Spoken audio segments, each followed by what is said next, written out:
So far, so good. Over 1,000 tests later, the research team had determined that this was very possibly the true burial shroud of Jesus. The whole world was abuzz with the talk of the Shroud of Turin and what it might mean if we finally had real, physical, undisputable scientific proof of the crucifixion. But then something happened to throw the whole question into doubt again. Probably the most important scientific test that was performed on the Shroud of Turin after our examination of the cloth in 1978 was the carbon-14 or radiocarbon dating that was performed on the shroud in 1988, 10 years later. Interestingly enough, there was a 2-hour debate as they stood over the shroud as to where to take this single sample from.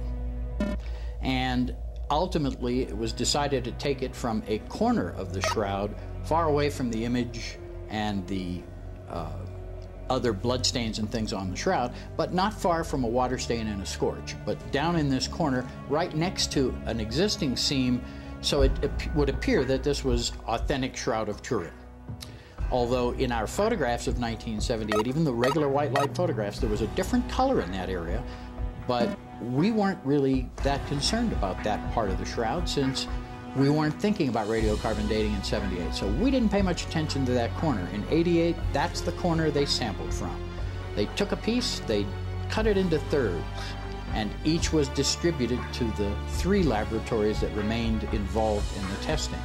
So they took their sample, they did their testing, they came out with their results, which was a medieval date, 1260 to 1390, I believe, and they, with much fanfare, went up on the television and media, and the world headlines were "Shroud is a fake."